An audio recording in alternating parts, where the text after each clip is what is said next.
Hey! Cette semaine, on se questionne sur ce que la montée en popularité des films d'horreur veut dire sur nos peurs collectives. On s'intéresse à la première personne trans élue au Congrès américain. Puis on invite Philippe Lamar, fondateur et président d'Urbania, à venir nous parler d'un documentaire sur le fondateur du magazine Vice, devenu leader du groupe d'extrême droite Proud Boys. Gros épisode. Oui. Bienvenue au balado Urbania, où chaque semaine, on vous parle des histoires que vous avez peut-être pas vues passer, mais qui font réfléchir autant que ce qui fait la une. Moi, c'est Gab et j'ai un bac en études cinématographiques qui va enfin me servir aujourd'hui. Bravo! Moi, c'est Flo, puis ma chronique me stresse parce que je parle encore de politique. Yes. Vas-y, Gab. OK. Une de mes activités préférées, Flo, c'est d'aller au cinéma. Je suis allée récemment, mais ça faisait des mois que j'étais en pause. Pourquoi? Parce que tout ce qu'il y avait à l'affiche, c'était des maudits films d'horreur. C'est vrai. Oui. En ce moment, l'horreur, ça marche au toast. Mm-hmm. Des films comme The Substance avec Demi Moore, I Saw the TV Glow ou encore Long Legs ont été des gros succès au box-office récemment et pas juste à cause de Halloween. Mm-hmm. Ça, c'est sans parler des autres succès d'horreur des dernières années, comme Midsommar ou Get Out, dont je suis certaine que tu as entendu parler, même Certaine, si t'es oui. pas une grande... Non, tu sais que je vais pas au cinéma beaucoup. Oui, mais tu connais ces films-là. Oui. Oui. Je sais de quoi tu parles. C'est pas juste des films poches de série B dont on parle ici. L'horreur est populaire chez les élites et les cinéastes en vogue.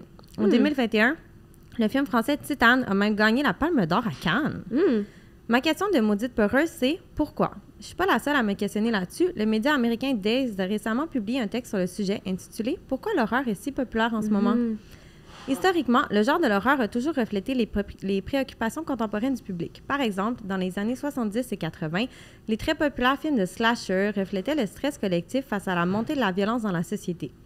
Les années 70 et 80 ont été marquées par une plus grande couverture médiatique des crimes violents, notamment ceux commis par des tueurs en série. Avec des films comme Massacre à la tronçonneuse ou Halloween, le public pouvait vivre sa peur grandissante de se faire trucider en pleine rue par un inconnu, dans l'environnement calme et contrôlé de la salle de cinéma ou de son salon. En période d'instabilité climatique, économique et politique comme celle qu'on vit actuellement, l'horreur offre un exutoire psychologique qui aide à traiter nos émotions complexes et souvent enfouies comme l'anxiété ou la peur du futur. C'est-tu vrai? Ben, je trouve ça cool de voir qu'on utilise l'art comme exutoire en gang. Ben oui. Mais si les films d'horreur gagnent en popularité chez les publics du monde entier, est-ce que ça veut dire qu'en ce moment, on est collectivement dans une ère de terreur? C'est-tu là-dessus que tu finis ta chronique? Terreur? Ben, terreur! Presque une semaine après la réélection de Trump à la présidence des États-Unis, on dirait que oui. Ça, j'allais dire quand t'as commencé ta chronique, c'est genre, moi, je vais pas voir des films d'horreur parce que sérieux, des fois, j'ai l'impression que j'ai juste besoin d'ouvrir mon téléphone et j'ai peur. Ben, c'est ça, on est vraiment dans une ère où la peur résonne avec nous, puis la montée en popularité aussi, par exemple, des podcasts là, de true crime que les gens écoutent, dont notre collègue Audrey Je pense excellent. Oui, c'est vrai. Mais je pense que ça nous réconforte parce qu'on se dit, tu sais, comme on est un peu dépassé puis déprimé par plein de choses, qu'on a l'impression qu'on n'a pas de pouvoir, tu sais, la crise climatique, ça, puis se dire, ben, je pourrais aussi me faire tuer par mon voisin. C'est comme, ça te permet de relativiser. Oui, tu te dis, ben, ça va bien finalement. Ouais, finalement, c'est pas si pire. Ça permet de relativiser puis d'explorer. Ben, tu sais, je sais pas, est-ce qu'on a vraiment des peurs collectives aussi? Moi, c'était ça ma question. Face à ça, tu sais, l'éco-anxiété, la montée de l'antiféminisme. Là, il y a le documentaire de Simon Coutu sur les masculinistes là, qui va sortir à Télé-Québec éminemment. Puis celui dont on va parler aujourd'hui, la peur des maladies post-COVID, la peur de la technologie. Oui, j'allais dire. On a les mêmes peurs, tout le monde? Ça fait, tu sais, on dirait que j'aime pas ça l'idée que j'ai les mêmes peurs que tout le monde. Pourquoi? Ben, je sais pas, tu te dis, finalement, on n'est pas si unique. T'es pas si spécial que ça. Comme on a tout toutes le monde. peur de la même affaire. Mais moi aussi, on dirait que ma dernière expérience de peur collective, c'était la COVID. Ouais. Je cherche le mot, les couvre-feux. Ah oui. On dirait que ça faisait peur. Oui, est-ce que c'était rendu dangereux de sortir le soir? Oui. Puis j'ai l'impression aussi que tout ce qui est, justement, film d'horreur, c'est peut-être populaire aussi parce que il y a quasiment des gens qui sont curieux de savoir comment est-ce que ça arrive dans la vraie vie, puis qui se disent que c'est peut-être pas si loin que ça. Je pense à l'événement qui est arrivé à l'Halloween il y a quelques années à Québec, là, le gars avec le sabre. Oui, qui avait blessé de nombreuses personnes avec un sabre. Ça avait vraiment fasciné les gens. Puis, tu sais, je sais qu'il y a des personnes qui ont un peu des kinks de tueurs et de meurtriers. Oui, les gens qui développent une relation un peu parasociale, amoureuse, je sais pas si ça se dit. Ça. C'est peut-être parce qu'on est trop confortable, tu sais. Est-ce qu'on est désensibilisé à l'horreur, au gore, au meurtre? C'est comme si on se le souhaitait un peu. Ben, c'est tellement intéressant, puis en tout cas, là, j'ai pas eu le temps d'en parler trop, puis j'imagine qu'on finira là-dessus, mais les Golden Age, là, les âges d'or du cinéma d'horreur à travers les années, oui, il y a eu les années 70, mais aussi les années 30 et 40, là, où il y avait des films de monstres, un peu comme Dracula, Frankenstein. C'est là que tous ces films-là sont sortis, puis c'était vraiment la post-Grande Dépression, là, après la Première Guerre mondiale, après l'espèce de krach boursier qu'il y avait eu. Les gens étaient extrêmement déprimés, ils étaient dévastés face à la société dans laquelle ils vivaient. Puis je pense que l'horreur avait un exutoire aussi à ce moment-là pour ces gens-là. Donc ça là, on est comme dans le 3e Golden Age de l'horreur. Qu'est-ce que ça veut dire sur la société en ce moment? C'est la question que je pose. Et à laquelle, je n'ai pas de réponse. C'est ça, une réponse en 5 minutes, ça va être difficile. À toi, Florence. Moi, j'ai une question aussi pour toi cette semaine. Je vais y venir. Je voulais te parler des élections américaines. Puis de nouvelles qui contrastent un petit peu avec la victoire écrasante de Trump. Il y a eu une personne trans qui a été élue à la Chambre des représentants des États-Unis. C'est une première et c'est la démocrate Sarah McBride, élue avec 58% du vote dans l'État du Delaware. Je sais pas si tu avais vu ça. Ben, je l'ai vu passer, mais éclaire-moi car je n'en connais rien. Tout de suite, Gabrielle. Mais avant, je dois dire que c'est pas la seule première à laquelle on a assisté la semaine passée. Il y a eu une première sénatrice noire élue dans le Maryland. On a aussi élu au Congrès la première représentante gay des États du Sud au Texas. Il y a eu la première femme latina de la communauté LGBTQ qui a remporté un siège au Congrès dans l'État de Washington. Puis il y en a d'autres. Il y a eu beaucoup de belles premières. Et tout ça en parallèle d'une victoire républicaine sans appel. C'est quand même une drôle affaire. Oui, mais l'Amérique est divisée en deux. Hein. Voilà, ça j'allais dire. On le sait, là, les opinions politiques sont de plus en plus polarisées, blablabla. Il me semble qu'on en parle souvent. Mais je me suis dit, bon, je vais creuser un petit peu plus. J'ai trouvé des chiffres pour toi, Gabrielle. Je les écoute. Aux élections, la semaine dernière, il y aurait quand même eu 14% des personnes qui se sont identifiées comme lesbiennes, bi ou transgenres qui auraient voté pour Trump, selon les sondages de la NBC. Et d'ailleurs, tiens-toi bien, en 2020, ce chiffre-là s'élevait à 36%. Ah! Fascinant, je suis étonnée. N'est-ce pas? Oui. On se rappelle que Trump a fait campagne avec un discours super transphobe en s'engageant à faire des affaires comme interdire les soins d'affirmation de genre pour les mineurs et en promettant l'adoption de la politique Don't Say Gay dans les écoles. Oui. Je me suis demandé, comment est-ce qu'on est queer et républicain? Hey, c'est une très bonne question. Est-ce que tu connais des personnes queer conservatrices? Non. Ben, moi non plus. Ben, Éric Duhem. Oh! Le dernier gay. Oui, comment l'oublier? Ouais. Mais ça fait faire du sens avec où est-ce que je m'en vais. OK. Je suis tombée sur un article tellement intéressant de Vox qui s'intitule « Ce que la montée des républicains queer nous dit sur les États-Unis ». Ça explique essentiellement que certaines personnes queer, principalement des hommes gays blancs, Éric Duhem, votent républicain parce que leur priorité, c'est plus le conservatisme fiscal et la sécurité nationale. Et, c'est là que ça devient intéressant, parce qu'ils considèrent souvent leur identité sexuelle comme secondaire en politique. Oui, puis ils considèrent leurs droits quand même acquis. Voilà, oui. Les luttes trans, mettons, pour un homme gay blanc de 60 ans, souvent, c'est comme... Pas ça très relatable. Ouais. Puis là, je me suis dit, je pense que c'est peut-être pour ça que beaucoup de monde ont de la misère à comprendre les résultats des élections de la semaine dernière.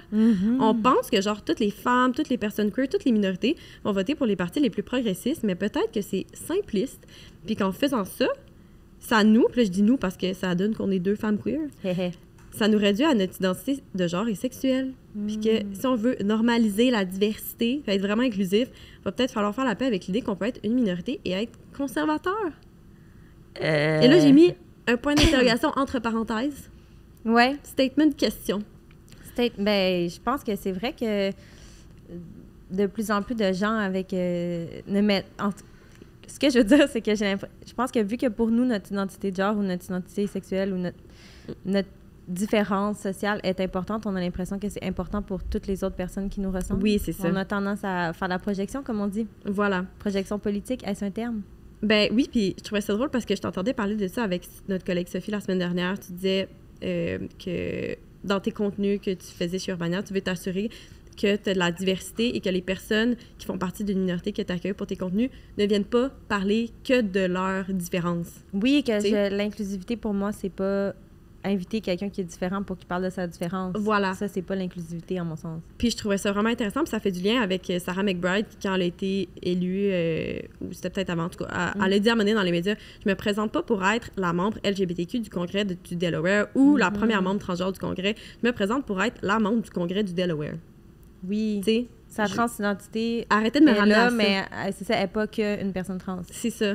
Puis j'étais comme, ah, c'est vrai, ça m'a vraiment fait réfléchir. Puis je me suis dit, faudrait que j'invite des fois des gens à venir parler, tu sais, qui incarnent la diversité, mais qui ne viennent pas parler de leur diversité. Oui, ben c'est tellement important parce que, ben là, je sors complètement du sujet, là, mais c'est quand moi, je suis devenue maman, je me suis mis à écouter beaucoup de podcasts de parentalité. Puis à chaque fois qu'il y avait des parents de familles queer qui étaient invités souvent à ces podcasts-là, on les invitait pour parler de leur famille queer puis de leurs différences, alors que tous les autres parents qui étaient invités venaient parler de leur mode de vie, de leurs choix familiaux, de leur, par exemple, de leur choix d'allaiter ou pas. Puis ça m'énervait tellement. J'étais comme, mais non, voyons, ces parents queer-là aussi. Il y a d'autres choses en eux. Autre chose qu'être queer dans leur oui, vie, c'est ça. Moi, quand je me lève, puis j'élève ma fille le matin, j'ai fait un déjeuner comme tout le monde. Là, je suis pas en train de dire, genre, maman, s'identifie. Oui. On fait autre chose. Mais t'appelles pas ça l'approche zoo, genre? Oui, l'approche zoo. Ouais. C'est ma blonde qui disait ça, je trouvais ça très intéressant. L'approche zoo d'arriver, peut-être comme vous faites ça comme ça, vous autres, c'est donc bien spécial. C'est fascinant. Comme si les personnes queer étaient des animaux de foire. Bref, ça m'a vraiment sorti de la politique avec ça. Non, mais il y a un lien, je trouve, c'est comme tu peux être une lesbienne noire aux États-Unis et peut-être quand même vouloir payer moins de taxes et voter selon ça, tu sais. Et sortir les immigrants avec un mur. Qui sait? C'est possible de... tout le monde est multifacette, puis il faut pas réduire les gens à leur identité. Bon, je trouve que tu conclus bien ma chronique. Hé, est-ce que c'est le moment où on invite un ou une de nos collègues pour discuter de son travail? Je pense que oui, puis cette semaine, c'est pas n'importe quel collègue. C'est le Big Boss d'Urbania. Philippe Lamar! On vous appelle à la barre pour venir nous parler de It's Not Funny Anymore, un documentaire produit par Urbania sur un gars qui est passé d'un extrême du spectre politique à un autre. Est-ce que Philippe Lamar nous a entendus? Il s'en vient. Viens-tu t'asseoir ici? Oui, j'arrive. Je vais me déplacer pendant que Phil s'en vient. Alors, Philippe se joint à nous parce que cette fin de semaine, on a fait paraître un documentaire qui s'appelle It's Not Funny Anymore. Puis, Phil, on voulait commencer par peut-être expliquer c'est quoi ce docu-là pour les personnes qui l'ont peut-être pas vu. Bien, je vais commencer par le début. Moi, c'est sûr que, tu sais que ça savent pas, Vice, le magazine Vice, qui est né à Montréal dans les années 90, sur le boulevard Saint-Laurent, à genre 2 coins de rue d'où Urbania est né. Fait que c'est sûr qu'on nous a beaucoup comparé à Vice au fil des années. On était comme un peu, moi je disais souvent qu'on était comme le cousin francophone un petit peu mieux élevé que Vice. Vice, c'était comme vraiment des espèces de bombes anglo d'Ottawa qui avaient fondé ça. Puis moi j'avais à peu près tout lu sur cette histoire-là. C'était vraiment... toute une inspiration. Puis effectivement, quand il était déménagé à New York au début des années 2000, il avait lancé de la vidéo sur le web. Il y avait toute une espèce de machine de guerre. Puis c'était vraiment genre l'espèce de succès interplanétaire montréalais. Fait qu'à un moment donné, il y a 2 ans, avec Pablo Salzman, le coproducteur du film, après une game de tennis bien arrosée, après, on célébrait la fête du match, on pensait à quel projet on pourrait faire ensemble. Puis il m'a dit que lui avait fait un podcast avec un gars qui s'appelle Thomas Morton, sur en tout cas un podcast aux États-Unis. Puis Thomas il avait pitché l'idée de faire un doc sur un gars qui s'appelle Gavin McInnes, qui était un des 3 fondateurs de Vice. Puis quand Pablo m'a parlé de ça, je suis couru dans ma chambre, on était chez nous, puis je suis allé chercher le livre de Gavin McInnes qui s'appelle How to Piss in Public, qui est un espèce de récit de sa vie un peu décadent. Puis j'ai trouvé l'idée excellente. Puis juste pour la petite histoire, c'est ça.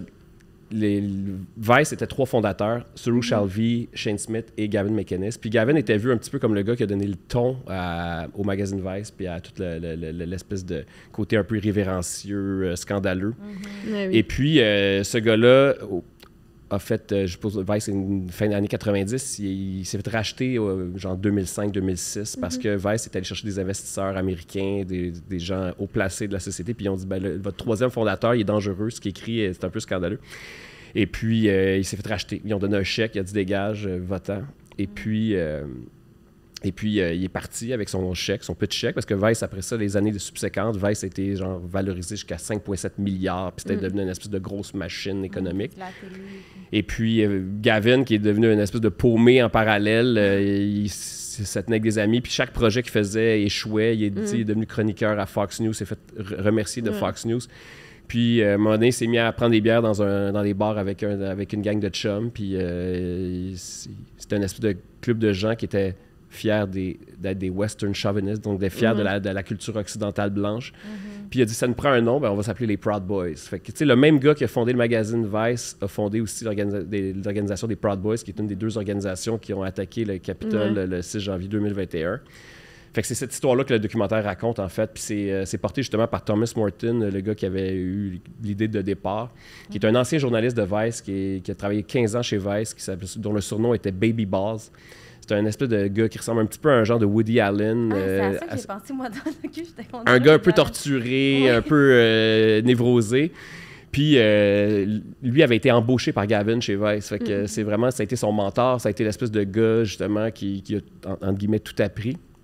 Puis la question qui se posait au départ, puis sa quête, en fait, c'est qu'est-ce qui s'est passé pour qu'il passe de l'espèce de gars qui était inspirant, drôle, sarcastique, pour qu'il devienne une espèce de créateur d'une organisation semi-terroriste américaine comme ça.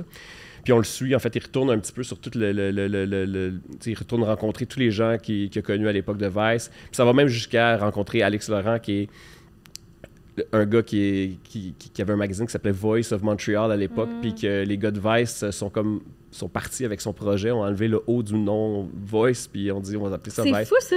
Fait que c'est ça, on raconte toute l'histoire à la fois de Vice et des Proud Boys, mais à travers la quête de Thomas Morton, justement, l'ancien journaliste, puis on le suit un petit peu, justement, puis il se pose la question, genre, puis il y a plein de théories, en fait. Il accumule les théories au cours du film, à savoir, genre, qu'est-ce qui s'est passé avec lui, tu sais, c'est-tu parce qu'il a reçu un coup sur la tête? Est-ce que, genre, c'est parce qu'à un moment donné, il prenait un cours sur le féminisme à l'université, puis qu'il s'est fait dire par une fille qu'il n'était pas un vrai mâle, tu sais, en fait, il y a plein de théories, puis à la fin, évidemment, ben, on rencontre Gavin, puis il le confronte, puis en tout cas, bref, je vais laisser les gens découvrir le film. Mais c'est quand même un récit très montréalais, mais en même temps très international, puis très en lien avec l'actualité en ce moment, avec l'élection de Trump. T'sais. Vraiment. Dans je sais pas si j'ai ouvert beaucoup de parenthèses, là, je sais pas si j'ai raconté adéquatement. Parfait. Ben tellement, puis on dirait, moi aussi, quand j'ai vu, tu sais, je sais que c'était un projet qui tenait vraiment à cœur, ce documentaire-là, puis quand je l'ai vu, j'ai pensé, tu sais, est-ce que ça t'intéresse parce que tu penses que ça aurait pu être toi? Dans le sens, comme tu disais tantôt, Vice, c'est un peu le penchant anglo de Urbania. Si vous avez évolué dans les mêmes années, puis lui, il a pris vraiment une autre tangente que toi. Ben, peut-être que je m'étais fait tasser par mes partners, puis je m'étais senti trahi, que peut-être que j'aurais mal viré, je sais pas. Non, en fait, moi, c'est la question que je me suis posée, puis c'est drôle parce que quand on a... Il y a après 6 ans, on a fait une espèce d'édition spéciale, je pense que c'est les 15 ans d'Urbania, on a fait une édition spéciale avec Richard Martineau en couverture. Ouais. Puis Richard Martineau, on l'avait mis en couverture pour la raison qui était justement comme on fêtait les 15 ans. Au début d'Urbania, tu sais, le jeudi, genre j'allais chercher le magazine Voir, le journal Voir pour lire Richard Martineau. C'était le rédacteur en chef, c'était une espèce de chroniqueur en ville qu'on trouvait le fun.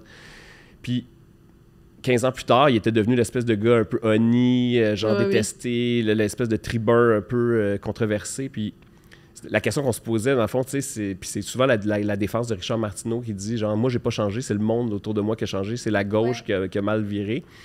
Puis c'est un petit peu le même discours que Gavin McInnes a, tu sais, c'est dans sa tête, lui, je suis toujours la même personne, c'est la société autour qui est devenue décadente dans le mauvais sens du terme à ses yeux. Fait que c'est plus ça, tu sais, c'est vraiment ça la question qu'on se pose, c'est qu'est-ce qui a fait que ce gars-là qu'on trouvait si drôle est devenu une espèce de pourriture humaine. Mais en même temps, tu sais, je suis allé à New York avec l'équipe de tournage, rencontrer Gavin. Puis, tu sais, c'est sûr que c'est un personnage de provocateur. Tu sais, c'est beaucoup de l'image, tout ça. Tu sais, puis je pense que ça abreuve beaucoup à la communauté qui a réussi à bâtir sur les réseaux sociaux de gens un peu, les angry, young, white males. Puis c'est pour ça que le parallèle avec les élections américaines est pertinent, parce que, tu sais, on a vu justement dans les derniers mois, dans le mois précédent de l'élection, tu sais, tous les gros podcasts américains que Donald Trump a fait, c'était beaucoup pour s'adresser à cette frange de la population-là. Parce que il fallait faire sortir le vote, puis on l'a vu, la raison pourquoi Trump a été élu aussi, c'est parce que justement, les Latinos, les Noirs, tous les gens qu'on pensait pas qu'ils allaient pouvoir soutenir ça, fait que tu sais, ça... Je sais pas, j'ai pas vraiment de réponse plus précise que... Non, mais pour répondre à ta question, je pense pas que j'aurais viré comme ça, mais je trouve quand même que ça soulève plein de questions, puis l'élection américaine, pour moi, fait poser plein de questions aussi, justement, au rôle des médias comme nous, dans tout ce débat-là. Qu'est-ce que les médias veulent dire? Mais là, on peut-tu revenir à Richard Martineau 2 secondes? Parce que là, il t'a fait un roast cette semaine. Ah, moi, j'ai vu comme ça un shout-out. Ah, c'est comme tu le sens. Est-ce que tu veux nous expliquer ce qui s'est passé avec ça? Ben écoute, moi, j'ai découvert ça hier. J'étais en réunion à l'extérieur du bureau, puis j'ai juste reçu une notification de Rosalie qui me disait... qui disait je suis désolé, Philippe. j'ai regardé ça, puis finalement... Ben en fait, je pense que c'est Clément dans l'équipe qui a envoyé un message à la fille de Richard Martineau. Il faisait un dossier justement sur les enfants de gens qui sont des grandes gueules dans les médias. Ouais. Puis il y avait reach out à la fille de Richard, puis il voulait l'interviewer, puis ça s'est rendu aux oreilles de Richard qui nous a dénoncé, puis qui s'est mis à à dire dans son émission avec Benoît Dutrisac à Cube Radio. Fait en fait, la raison, comme c'était à Cube Radio, je me suis dit que personne n'a entendu ça. Mais, ouais, c'est ça. Fait que là, il s'est mis à dire qu'il voulait faire une table ronde avec mes anciennes amantes pour savoir si j'étais bien amanché puis je faisais bien l'amour. Fait que moi, malheureusement, je suis en couple depuis 22 ans puis je pense que j'ai eu 3 blondes dans ma vie. Fait qu'il peut faire sa table ronde, ça sera pas très... Il y aura pas grand monde autour de la table. Puis je suis assez à l'aise avec ma sexualité pour organiser la... Vas-y, Richard. Bon, ben c'est un appel à tous, manifestez-vous. Oui, exactement. Richard, la porte est ouverte. Ouais, on t'invite. Mais là-dessus, ouais, c'est tout le temps qu'on avait. Ah, mon Dieu, c'était court. On aurait pu continuer des heures. C'est très rapide. Oui, c'est ça. Ben, il y en a long à dire, mais on invite les gens à aller voir le documentaire qui est disponible même sur YouTube. Il est sur YouTube et sur Gem, l'application Gem de CBC. Ouais. Voilà. Merci, Phil. Merci, Faye. On va rapper ça sans toi. Ben, je m'en vais. Okay. On va pas de kick-out. Vous avez parlé dans mon dos? C'est ça le principe. OK, bye. Et moi, je retourne à la place de Phil. Vas-y. Réchauffer. Mais, Gabrielle, est-ce qu'on termine par nos derniers contenus enregistrés? Nos derniers contenus enregistrés. En fait, attends, veux que je commence? Parce que moi, je l'ai sélectionné le mien pour toi cette semaine. OK, vas-y, je t'écoute. Spécialement. Ouais. Mon dernier contenu enregistré, dans le fond, c'est un reel où l'audio suivant joue alors que c'est écrit à l'écran. Quand j'envoie un texto, mais qu'on me répond en me téléphonant. Je savais que ça allait te faire réagir. Obstacle solide, un mur, un pilier, une voiture. Coupez la sonnerie et le vibreur de votre téléphone. Enfermez-vous à double tour. Barricadez-vous avec des meubles. Ça dit juste en fait de se cacher quand quelqu'un t'appelle. Puis c'est exactement la réaction de Gab quand quelqu'un l'appelle puis qu'elle est dans la salle de rédaction. Elle est comme « Cessez de me contacter par téléphone ». La pire manière de me rejoindre, c'est par téléphone. J'haïs ça, parler au téléphone. Mais est-ce que c'est plus des boomers qui font ça avec toi? Ben oui. Tu sais, quand t'envoies un email puis la personne t'appelle. Cessez! Répondez par courriel. Gardez le même chemin de communication. C'est trop pour Gabrielle. Je veux pas parler au téléphone. Ça me tente pas. Ben, c'était vraiment pour toi. Je me suis dit, c'est peut-être que tu voulais passer un message aujourd'hui. Ben, j'espère que les gens écoutent. Moi, cette semaine, je voulais savoir si tu fréquentes le Myland parfois. Peut-être que tu connais la rue Labadie. Labadie, non, mais je connais le Myland. Ben, c'est une petite rue dans le Myland, mais quelqu'un d'autre que moi l'a découvert cette semaine sur TikTok. Vas-y. On m'a jamais dit qu'il y avait une rue qui s'appelait Labadie à Montréal. Guys, c'est ma rue. On m'a jamais... Oui, j'ai vu ça, c'est tellement bon, Labadie. Labadie! Un jeu de mots très montréalais, je trouvais. Donc, oui. C'est rigolo. Puis Charlotte à Labadie. Labadie. C'était ça pour aujourd'hui. Oui, c'était tout. Merci, Gab. Merci, Phil, d'avoir été là. Si vous avez aimé ça, vous savez quoi faire. Likez, partagez et abonnez-vous pour ne jamais rater un épisode. Puis pour plus de conversations éclairantes, d'histoires surprenantes et de rencontres extraordinaires. Wow. Abonnez-vous au Micro-Mag Urbania. C'était Flo et Gab et on se retrouve la semaine prochaine. Bye! Bye!